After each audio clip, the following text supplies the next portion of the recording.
बिस्मिल्लाहिर्रहमानिर्रहीम। Dear students, मैं आपका फ़िज़िक्स का टीचर मुश्ताक अहमद। हम फर्स्ट ईयर फिज़िक्स में चैप्टर 9 पढ़ रहे थे, फ़िज़िकल ऑप्टिक्स। और फिज़िकल ऑप्टिक्स के अंदर हम लोगों ने जो लास्ट आर्टिकल डिस्कस किया था वो basically coherent and interference of light को डिस्कस किया था। और उन दोनों आर्टिकल्स का बेसिक जो मकसद था हमारा पढ़ने का वो सिर्फ़ और सिर्फ ये था कि हम लोग जो हाइगन प्रिंसिपल हम लोगों ने डिस्कस किया था, और हाइगन प्रिंसिपल के अंदर जो दो पोस्टुलेट्स थे, ठीक है, जिसके अंदर उसने ये कहा था कि हम लाइट को एज अ वेव कंसिडर करते हैं, ठीक है, लेकिन चूँकि वो उसके वेव नेचर के मतलब कोई ऑथेंटिक प्रूफ्स नहीं दे सका था तो उसको थॉमस यंग ने बेसिकली प्रूव किया था।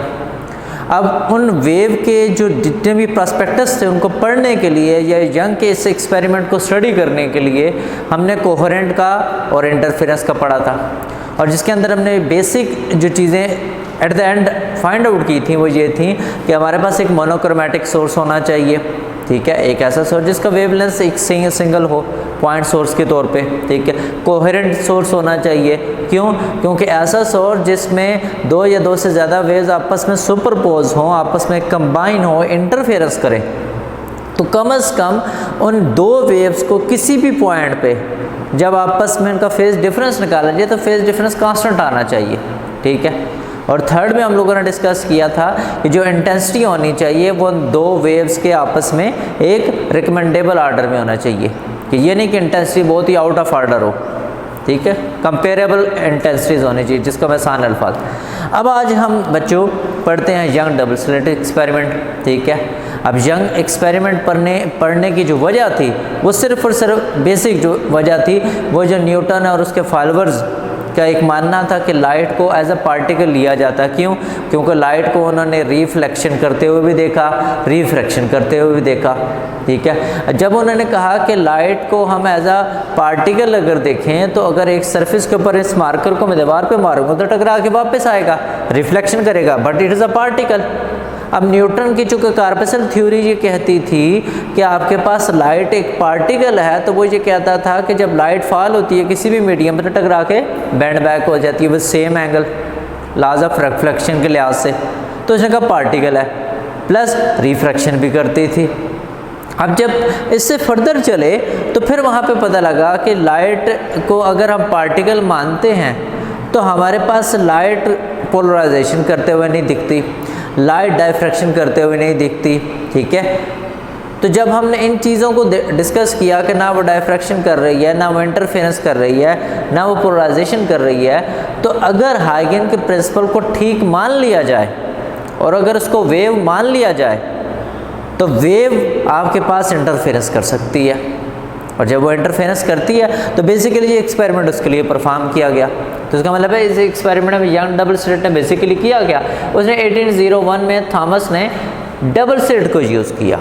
अब डबल स्लिट का फिनोमेना क्या था या डबल स्लिट को क्यों यूज़ किया गया, उसका सबसे बड़ा इशू ये था, जो चीज़ हमारे लिए जानना ज़रूरी है कि हमारे पास कोई ऐसा सोर्स होना चाहिए जो कोहेरेंट या मोनोक्रोमैटिक हो। अब हमारे पास तो ऐसा कोई सोर्स मौजूद नहीं है, क्योंकि मैक्सिमम आपके पास वाइट लाइट सोर्सेज होते हैं और white light is composed of many wavelengths. तो फिर हम कोशिश करेंगे कुछ ऐसे सोर्स को लेने की, ठीक है, कि जिससे फर्दर जो वेव डिस्पर्शन हो उन वेव से आगे स्लिट लगाकर हम सिंगल सोर्स की बात कर सकें। तो उसने बेसिकली डबल स्लिट की मदद से उसको प्रूव किया था। उसका पर्पस क्या था एक्सपेरिमेंट करने का, ठीक है, दो पॉइंट एजेंडा था उसका, ठीक है। Number 1, to study interference of light. लेकिन इंटरफेरेंस ऑफ लाइट को स्टडी वो तब कर सकता था जब वो लाइट को एज अ वेव एक्सेप्ट करता। इसका मतलब ये हुआ कि हाइगन प्रिंसिपल का जो मैथमेटिकल प्रूव है या जो एक्सपेरिमेंटल प्रूव है वो बेसिकली थॉमस यंग ने दिया था। हाइगन प्रिंसिपल एक जस्ट प्रिंसिपल था, ठीक है। अब उसका जो एक्सप्लेनेशन था, जो एक्सपेरिमेंटल प्रूफ था, वो थॉमस यंग साहब ने 1801 में दिया, ठीक है। तो इसका मतलब ये हुआ कि इंटरफेरेंस अगर लाइट करती है, लाइट वेव्स अगर इंटरफेरेंस करती है तो इसका मतलब ये हुआ कि वो फिर वेव नेचर ओबे करती है। अब उसके लिए फिर यंग ने अपना सारा का सारा एक्सपेरिमेंटल अरेंजमेंट कैसे किया, तो ज़रा इधर देखिएगा।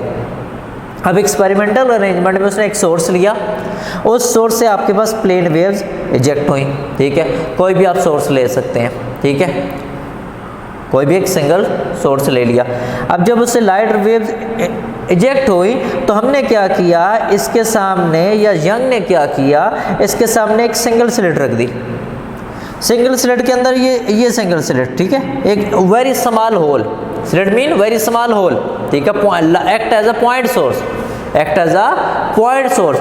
जब वो act as a point source करेगा तो देखिए यहाँ से जब रेज ऑफ लाइट इजेक्ट होंगी तो क्या हो रही हैं, अब वो आगे एक्सपेंड हो रही हैं।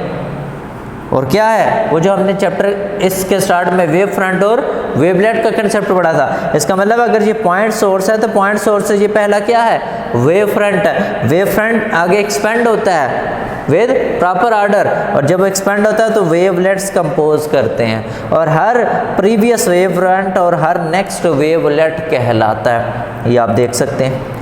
अब इसने क्या किया कि जब आपके पास ये वेव डिस्पर्शन आया, या आप समझ लो वेव फ्रंट का डिस्पर्शन आया, तो उसने इनके सामने 2 स्लिट्स रख दी। अब 2 स्लिट्स रखने से क्या हुआ कि आपके पास रे ऑफ लाइट जो थी आगे फर्दर ये आपके पास है, ठीक है, कि जब 2 स्लिट्स रखी तो 2 स्लिट्स के रखने की वजह से क्या हुआ, यहाँ पर आपके पास फर्दर डिस्पर्शन आया। अब जब डिस्पर्शन है तो कुछ रेज ऑफ लाइट यहाँ से आपके पास डिस्पर्स हो रही हैं और कुछ ये यहाँ से। लेकिन फ़ायदा क्या हो रहा है, फ़ायदा ये हो रहा है कि मोनोक्रोमैटिक होने की वजह से, सिंगल वेवलेंथ होने की वजह से, या कोहेरेंट सेम फेज़ के होने की वजह से। अब देखो यहाँ से कोहेरेंट आएगा, कोहेरेंट कैसे कि जब एक ही सोर्स, एक ही पॉइंट सोर्स से फर्दर यहाँ से वेव्स आगे डिस्पर्स हो, इसका मतलब जब ये आपस में सुपरपोज करेंगी, कंबाइन होंगी, तो चूँकि एक ही सोर्स से निकल रही हैं तो इसका मतलब है इनके दरमियान में फेज डिफरेंस हमेशा एक जैसा होगा। और जैसे ही एक जैसा होगा तो आप यहाँ पे इस पोर्शन में ज़रा गौर से देखें कि वेव्स आपस में सुपरपोज हो रही हैं, कंबाइन हो रही हैं, और कंबाइन होने के बाद यंग्स ने क्या ऑब्जर्व किया कि ये जो सामने स्क्रीन थी, इस स्क्रीन के ऊपर यंग ने डिफरेंट ब्राइट और डार्क, ब्राइट और डार्क, ब्राइट और डार्क फ्रिंजेस ऑब्जर्व किए। अब फ्रिंजेस मीन स्पॉट्स आप कह लें उनको, ठीक है। तो ब्राइट और डार्क में ना यहाँ पे इसको मैक्सिमा और मिनिमा लिखा हुआ है, क्यों, मिडल में देखें मैक्सिमा आ रहा है, फिर मिनिमा, फिर मैक्सिमा, फिर मिनिमा, मैक्सिमा मिनिमा। इसी तरह अगर अब देखें मिनिमा मैक्सिमा मिनिमा मैक्सिमा।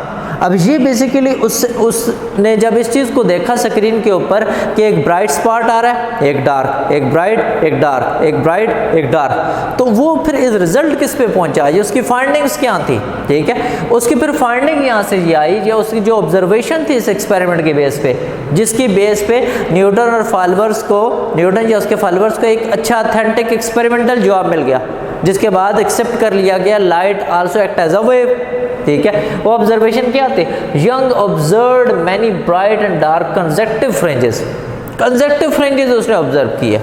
और जब उसने कंसेक्टिव फ्रिंजेस ऑब्जर्व किए तो क्या ऑब्जर्व किया, maxima mean constructive interference, minima mean destructive interference. हमने लास्ट लेक्चर में कंस्ट्रक्टिव और डिस्ट्रक्टिव को बड़ी तफसील में डिस्कस किया था। और कंस्ट्रक्टिव इंटरफेरेंस कब होता था, जब एक क्रस्ट पर क्रस्ट या ट्रफ पर ट्रफ आए, 2 वेव्स के सुपरपोजिशन के दौरान। और इसी तरह से डिस्ट्रक्टिव इंटरफेरेंस कब होता था कि जब एक वेव का क्रस्ट दूसरी वेव के ट्रफ पर आ जाए, तो वो आपस में सुपरपोज होते हुए, डिस्प्लेसमेंट्स के ऐड होते हुए एक दूसरे के इफेक्ट को कैंसिल कर देते हैं। इसका मतलब ये हुआ कि जो स्क्रीन के ऊपर ऑब्जर्वेशन है यंग की, उसने ये कहा कि मैक्सिमा या मिनिमा तब आ सकता है जब हम एक लाइट को एज अ वेव मान लें, एज अ वेव मान लें। क्यों, क्योंकि अगर बच्चे यहाँ पर आप लोगों को बताता हूँ, अगर मैं कहता हूँ यहाँ पे 2 स्लिट्स हैं, ठीक है, यहाँ पर 2 स्लिट्स हैं, फॉर एग्जाम्पल यहाँ पर ज़रा गौर से देखिएगा। अगर मैं कह रहा हूँ कि 2 स्लिट्स हैं और इन 2 स्लिट्स से मैं कहता हूँ यहाँ पे कोई सोर्स मौजूद है, और मैं लाइट को एज अ पार्टिकल लेता हूँ, लाइट को एज अ पार्टिकल लेता हूँ, तो बच्चों क्या होगा, पार्टिकल निकलेगा यहाँ से आगे फर्दर स्क्रीन पे आगे इंसिडेंट होगा, पार्टिकल निकलेगा यहाँ से आगे आएगा स्क्रीन के ऊपर। तो स्क्रीन के ऊपर तो सिर्फ और सिर्फ 2 पॉइंट्स के ऊपर आपको दिखेगा, स्क्रीन के ऊपर तो सिर्फ और सिर्फ 2 पॉइंट्स के ऊपर 2 इमेजेस दिखेंगे, और वो दोनों के दोनों ब्राइट होंगे, वो दोनों के दोनों ब्राइट होंगे। अगर लाइट को एज अ पार्टिकल मान लिया जाए, अगर न्यूटन और उसके फॉलोअर की बात मान ली जाए, इसी डबल स्लिट के अंदर मैं अगर एक सोर्स से लाइट को एज अ पार्टिकल लेता हूँ तो स्क्रीन पे देखें सिर्फ 2 स्पॉट्स आ रहे हैं और दोनों ब्राइट, उसके अलावा कुछ भी नज़र नहीं आ रहा। लेकिन क्या देखा यंग ने तो basically maxima minima, maxima minima, इसका मतलब उसने ये कहा कि इस केस के अंदर लाइट एक्ट कर रही है, लाइट बिहेव कर रही है एज अ वेव, और लाइट वेव के तौर पे बिहेव करेगी तो वो सुपरपोज करेगी। आपने कैसे देखा होगा, आपने अक्सर डेली लाइफ के अंदर पानी की या साउंड की वेव्स को ऑब्जर्व किया होगा, तो जो पानी की, खास तौर पे पानी की वेव्स को प्रोमिनेंट बड़ा ऑब्जर्व किया जा सके, वो वेव्स आपस में सुपरपोज हो रही होती हैं, कंबाइन हो रही होती है, और कंबाइन होने के बाद किसी जगह पे बहुत अब क्रस्ट शो हो रही है तो किसी जगह पे दूसरे के इफेक्ट को कैंसिल कर रही होती हैं। क्यों? क्योंकि वो वाटर वेव्स हैं, वेव्स। इसका मतलब है इस केस के अंदर भी इस चीज़ को एज अ वेव एक्सेप्ट किया गया। अब जब इस चीज़ को वेव एक्सेप्ट किया गया, पार्टिकल नहीं, तो इसको प्रूव करने के लिए बेसिकली यंग ने क्या किया। अब हम उससे फर्दर पर चलते हैं। अब ज़रा डायग्राम गौर से देखें कि जो आपकी प्रीवियस डायग्राम थी इसको देखें, ठीक है। इसके अंदर हमने लाइट को एज अ वेव डायग्राम, ये बेसिकली लाइट की वेव डायग्राम है, लाइट की एज अ वेव डायग्राम है, इसके अंदर वेव्स आपको डिस्पर्स होते हुए दिख रही हैं। ये जो डायग्राम मैंने आपके पास सामने बनाई है बच्चों, ये बेसिकली रे डायग्राम है। एज अ वेव फ्रंट में मैंने आपको पढ़ाया था कि जब वेव फ्रंट में प्लेन वेव फ्रंट आते हैं तो वो आपके टेंजेंट, उन प्लेन से टेंजेंट आती हैं, तो रे बेसिकली ये रे डायग्राम है, जिससे हम इस चीज़ को समझते हैं। ज़रा और से देखें, वही जो डबल स्लिट है, वही डबल स्लिट है, इसको मैंने ए और बी कह दिया। एक स्लिट से रे ऑफ लाइट आ रही है, ये सामने स्क्रीन आपके पास, और स्क्रीन का और इन स्लिट्स का जो आपस का डिस्टेंस है उसको कैपिटल एल से बता दिया, ठीक है। स्क्रीन के सेंटर के पॉइंट को मैंने ओ से रिप्रेजेंट कर दिया, और 2 रेज है, एक रे स्लिट ए से आ रही है, एक रे स्लिट बी से आ रही है। मैंने एक स्क्रीन के ऊपर एक पॉइंट पी चूज़ कर लिया, मैंने स्लिट के ऊपर स्क्रीन के ऊपर एक पॉइंट पी चूज़ कर लिया। जब मैंने पॉइंट पी चूज़ किया बच्चों, तो मैंने यहाँ पे देखना है कि अगर ये पॉइंट पी ब्राइट स्पॉट बनाए और अगर ये पॉइंट पी डार्क स्पॉट बनाए तो मुझे किस किस्म की इंफॉर्मेशन मिलेगी, ठीक है। उस इंफॉर्मेशन को मैं with respect to interference definition, constructive और डिस्ट्रक्टिव ओबे करने की कोशिश करूंगा। यह यंग ने क्या किया, ज़रा गौर से देखिएगा, एक रे इधर जा रही है और एक रे इधर, और आपको गौर से दिख रहा है ए से लेके पी तक का डिस्टेंस कम है, लेकिन बी से लेके पी तक का डिस्टेंस ज़्यादा दिख रहा है आपको, चूँकि ये रे एडिशनल डिस्टेंस कवर कर रही है, जिसको मैंने पॉइंट ए से परपेंडिकुलर गिराया इस पॉइंट क्यू पर, और एंगल आपके पास थीटा आ रहा है। इसका मतलब है बी से लेके क्यू तक ये वो लेंथ है, बी से लेके क्यू तक बेसिकली बच्चों ये वो लेंथ है जिस लेंथ की वजह से या तो पॉइंट पी पे कंस्ट्रक्टिव हो सकता है या पॉइंट पी पे डिस्ट्रक्टिव हो सकता है, ठीक है। इसका मतलब है वेव्स अगर आपके पास जा रही हैं और अगर इसको मैं वेव की फॉर्म में बनाऊं, इस तरीके से वेव यूँ मूव करती हुई जाती है और यहाँ पे पॉइंट पी पे कंस्ट्रक्टिव होता है तो इसका मतलब है क्रस्ट पे फॉल करेगा, और अगर डिस्ट्रक्टिव होता है तो फिर क्रस्ट और ट्रफ एक दूसरे पे फॉल करेगी।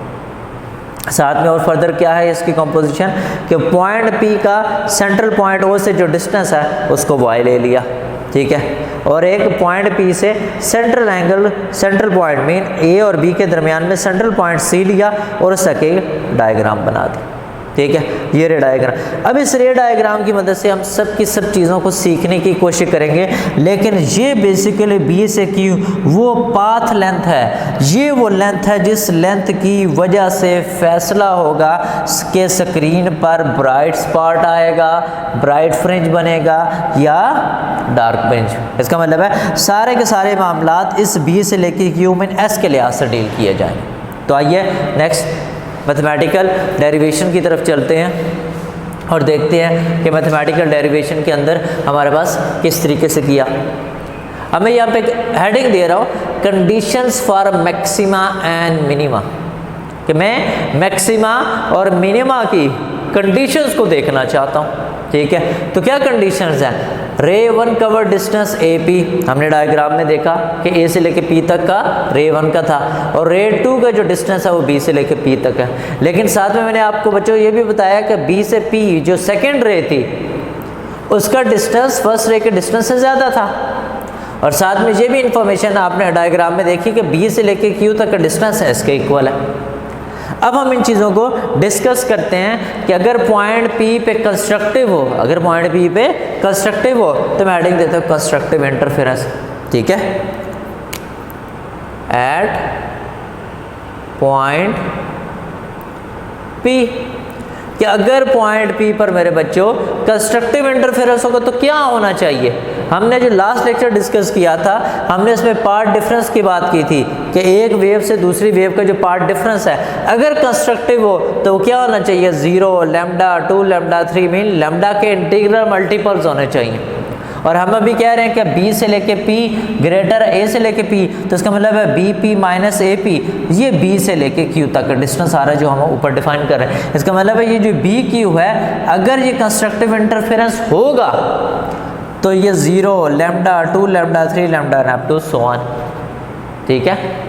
सो इसका मतलब है B से Q लैम्डा के इंटीग्रल मल्टीपल, और M क्या है, is order of fringe, is the order of fringe, कि पहला है, सेकंड है, थर्ड है, फोर्थ है, फिफ्थ है। जैसे हमने देखा कि स्क्रीन के ऊपर बेतहाशा मैक्सिमा मिनिमा आ रहे हैं, तो मैं हर मैक्सिमा को 1 तो नहीं कह सकता, ठीक है। किसी एक रेफरेंस पॉइंट के लिहाज से पहला, दूसरा, तीसरा, चौथा and up to so on right and dark fringes आएंगे। So m is order of fringe.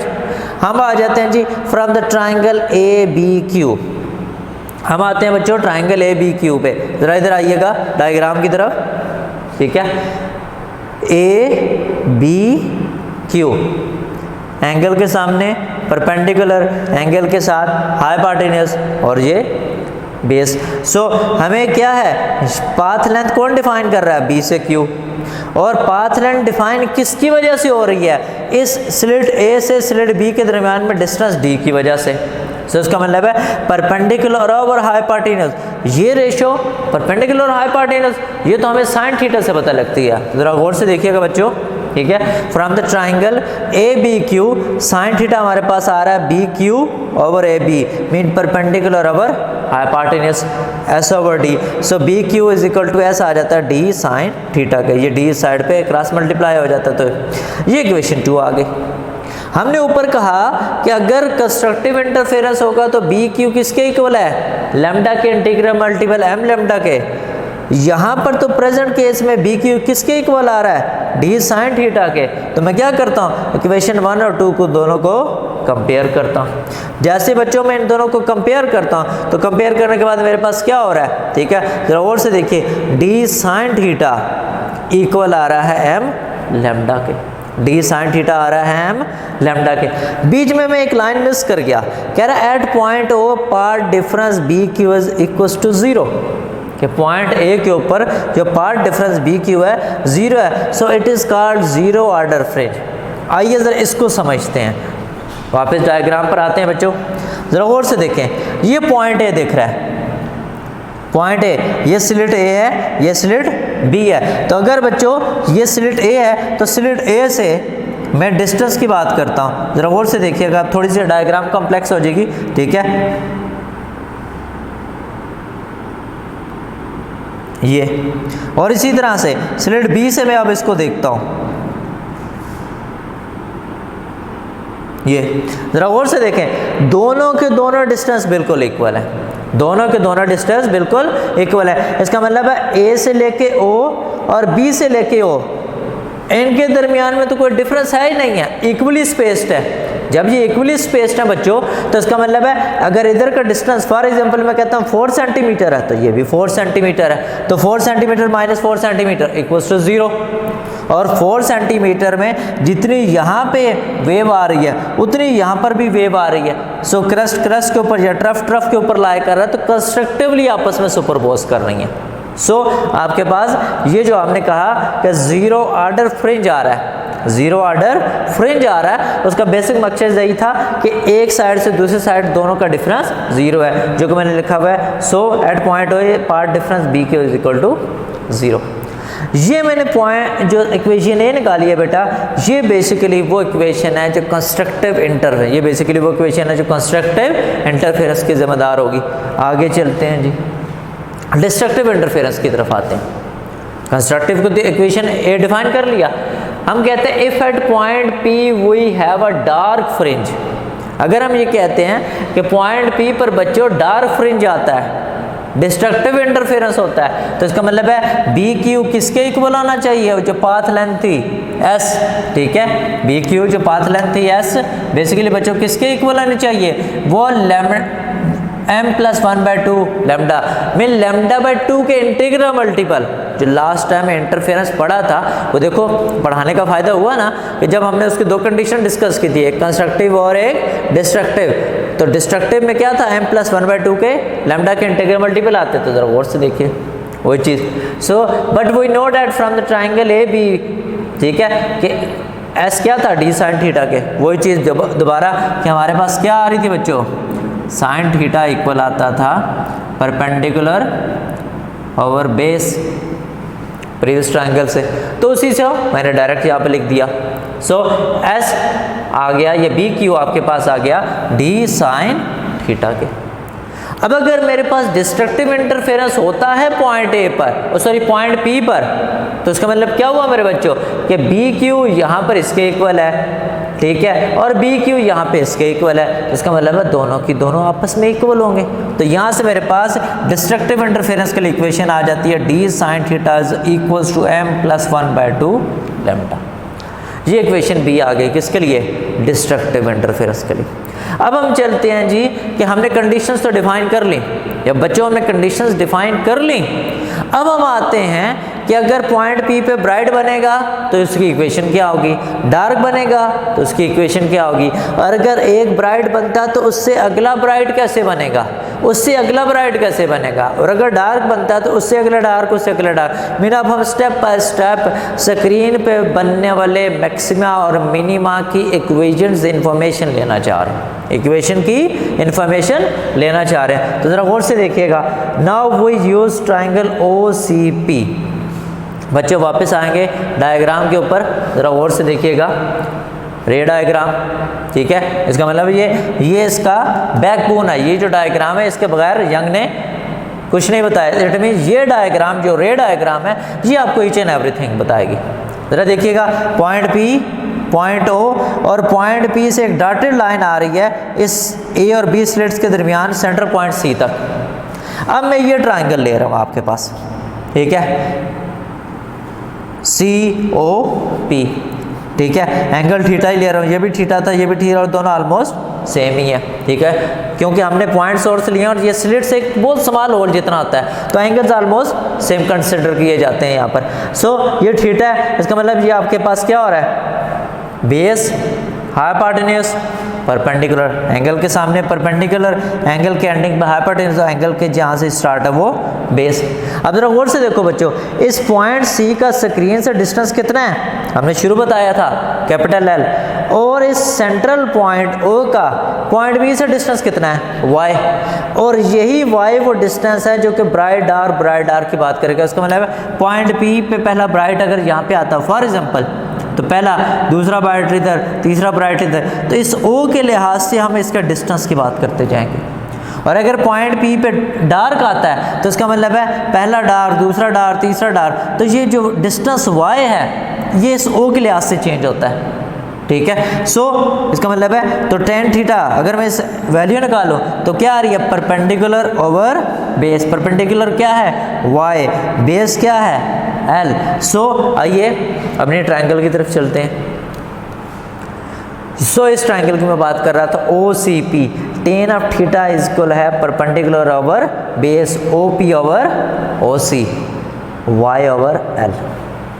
But हम तो कहते हैं as we have point source at slits, ठीक है, क्योंकि स्लिट्स के ऊपर पॉइंट सोर्स है। सो इन स्मॉल एंगल्स, जब हम स्मॉल एंगल्स की बात करते हैं बेटा, tan of the angle is approximately equal to sine, कि ये जो tan का एंगल है ये ऑलमोस्ट साइन के इक्वल होता है for constructive interference. So equation A can be written as, equation A कौन सी थी, वो जो हमने कंस्ट्रक्टिव इंटरफेरेंस के लिए लिखी थी। जरा आ जाइए नेक्स्ट बोर्ड पर,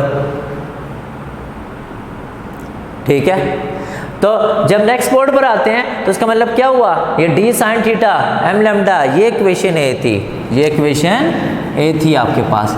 अब इस इक्वेशन A को क्या लिखूंगा, जब मैं कह रहा हूँ कि tan इक्वल है साइन के, तो साइन की जगह tan आ गया, पर tan की वैल्यू हमने अभी क्या निकाली है, y ओवर L, तो मैं क्या करता हूँ, यहाँ से y की वैल्यू निकाल लेता हूँ, चूँकि y बेसिकली वो डिस्टेंस है जो सेंट्रल पॉइंट हो और इस पॉइंट P के दरमियान में है। इसका मतलब है ये बेसिकली डिस्टेंस डिटरमिन करेगा फ्रिंजेस की स्पेसिंग को। सो y m क्यों लिख दिया कि हम यहाँ पे कह रहे हैं m is order of fringe, m की जगह 1, m की जगह 2, 3, 4 up to so on. So ym आ जाता है m लैम्डा, ये क्रॉस मल्टीप्लिकेशन के बाद ये आपके पास आ गया। कहता है for the next bright fringe, अगर मैं नेक्स्ट ब्राइड फ्रिंज पर बच्चों जाना चाहता हूँ, वी हैव m+1। मैं अगर पहली सीढ़ी पर खड़ा हूँ और मैं छत पर जाना चाहता हूँ, ठीक है, तो अगली सीढ़ी को मैं क्या काउंट करूँगा, अगर फर्स्ट स्टेयर पर हूँ 1 तो उससे अगली क्या होगी 2, तो 2 कैसे आ गई 1+1, उससे अगली पे 2+1। इसका मतलब है स्टेप बाय स्टेप में 1 की एडिशन करता जाऊँगा तो आगे जाता जाऊँगा, ठीक है। सो y m+1 आ गया, m+1 l lambda by D, ठीक है। सो इसका और इसका दोनों का डिस्टेंस निकाला, ym+1 माइनस ym, दोनों का बेटा डिफरेंस निकाला मैथमेटिक्स की, यहाँ से डेल y आ गया l lambda by D, l lambda by D. So ये आपके पास वो डिस्टेंस आया जो दो कंसेक्टिव ब्राइट फ्रिंजेस के दरमियान में है। अब देखते हैं जी यंग ने दो कंसेक्टिव डार्क के दरमियान में क्या किया, position for the dark fringe, वही equation B D sine theta equal m+1/2 lambda, ठीक है। साइन की जगह वही बेटा अगेन स्टेप टेन आ गया और टेन की जगह y/l आ गया। तो लेकिन यहाँ पे y m की जब मैं वैल्यू निकालूंगा l और d को क्रॉस मल्टीप्लाई कर दूंगा तो m+1/2 l lambda by D. ये बेसिकली डिस्ट्रक्टिव एंड, ये बेसिकली डिस्ट्रक्टिव इंटरफेरेंस। अब जिस तरह से मैंने दो कंसेक्टिव ब्राइट के दरमियान में निकाला था, इसी तरह दो कंसेक्टिव डार्क के दरमियान में निकालूंगा। तो डार्क अगर पहला ये है तो इससे अगला डार्क क्या होगा, m+1/2 के अंदर 1 ऐड करूंगा। So for the next dark fringe we use m+1/2 +1, ठीक है। मैं +1 करूंगा तो y m+1 आ रहा है, m+1/2 +1 l lambda by D, तो 1/2 +1 3/2। गौर से देखें डेल y कैसे आएगा, ym+1 माइनस ym। सो ym+1 में से ym को माइनस किया बेटा, तो मैथमेटिक्स करने के बाद एट द एंड मेरे पास आंसर आ रहा है del y equal l lambda by D. जरा गौर से देखें ब्राइट का भी वही आंसर है, इधर देखें ब्राइट का भी वही आंसर है l लैम्डा बाई डी, और डार्क का भी वही आंसर है l lambda by D. So at the end Young ने क्या रिजल्ट निकाला, hence prove distance between two consecutive bright and dark fringe equally space. इसका मतलब है दो कंसेक्टिव और दो कंसेक्टिव ब्राइट और डार्क के दरमियान में डिस्टेंस सेम है। तो रिजल्ट क्या है, del y is proportional to l। के जितना आप डिस्टेंस बढ़ाते हो, l क्या था, स्क्रीन का और स्लिट्स का डिस्टेंस। इसका मतलब है जितना ये डिस्टेंस बढ़ता जाएगा फ्रिंज की स्पेस, अगर फ्रिंज ये है, ये फ्रिंज की स्पेसिंग है बच्चों, ये स्पेस है एक फ्रिंज की, तो जितना डिस्टेंस बढ़ता जाएगा डेल y बढ़ती जाएगी। मीन ये क्या होता जाएगा, अगर इस तरह से देखिएगा, ये इनका आपस में फासला, फ्रिंज की स्पेसिंग बढ़ती जाएगी। सेकंड वेवलेंथ, जितनी वेवलेंथ ज़्यादा होगी उतनी ऑब्वियस बात है मोनोक्रोमैटिक में जितनी ज़्यादा होगी उसमें।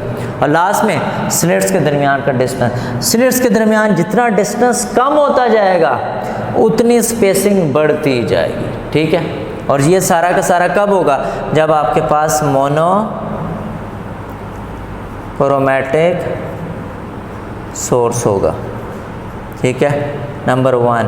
नंबर 2 कोहेरेंट होना चाहिए। और ये सारी चीज़ें कब फॉलो करती हैं, जब आप लाइट को एज अ वेव ट्रीट करते हो। तो बच्चों ये बेसिकली यंग का वो एक्सपेरिमेंट था जिसने हाइगन प्रिंसिपल का एक्सपेरिमेंटल एंड मैथमेटिकल प्रूफ दिया था। नेक्स्ट लेक्चर तक के लिए अल्लाह हाफिज़।